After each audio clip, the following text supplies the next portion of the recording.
বিশ্ব মানচিত্রে ওশেনিয়া মহাদেশের পলিনেশিয়া অঞ্চলে লুকিয়ে আছে এক অদ্ভুত সুন্দর দ্বীপরাষ্ট্র, যার নাম টোঙ্গা। আজ আপনাদের জানাবো এই ছোট্ট কিন্তু ভীষণ আকর্ষণীয় দেশটিকে নিয়ে কিছু চমৎকার তথ্য, যা কখনো কোনো বিদেশি শক্তির কাছে নিজেদের স্বাধীনতা, হয়রানি বা পুরোপুরি উপনিবেশ হয়নি। ১৯০০ থেকে ১৯৭০ সাল পর্যন্ত যুক্তরাজ্যের সাথে একটি সুরক্ষামূলক চুক্তি থাকলেও তারা নিজেদের রাজত্ব ও সক্রিয়তা বজায় রেখেছিল। টোঙ্গা হল প্রশান্ত মহাসাগরের একমাত্র দেশ যেখানে কখনো শত বছরের পুরনো ঐতিহ্যবাহী রাজতন্ত্র টিকে আছে। এখানকার বর্তমান রাজা হলেন ষষ্ঠ তুপ। আপনি কি বিশালাকার তিমির খুব কাছ থেকে সাঁতার কাটতে চান?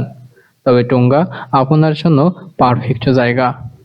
প্রতি বছর জুলাই থেকে অক্টোবর মাসে হাজার হাজার তিমি অ্যান্টার্কটিকা থেকে টোঙ্গার উষ্ণ পানিতে বাচ্চা জন্ম দিতে আসে।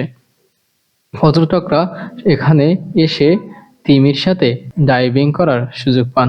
টোঙ্গা মূলত ১৭০টিরও বেশি দ্বীপ নিয়ে গঠিত, যার মধ্যে মাত্র ৩৬টি দ্বীপে মানুষ বসবাস করে।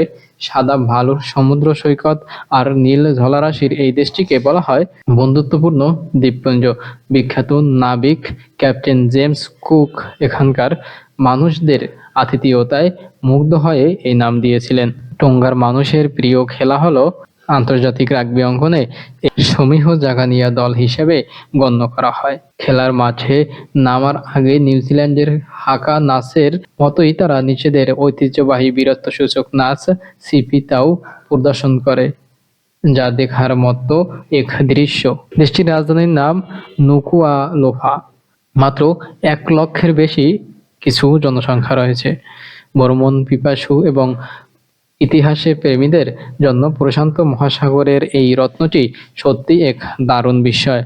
আপনার কি এমন ছোট অথচ সুন্দর দেশগুলো সম্পর্কে জানতে ভালো লাগে? কমেন্টে জানান।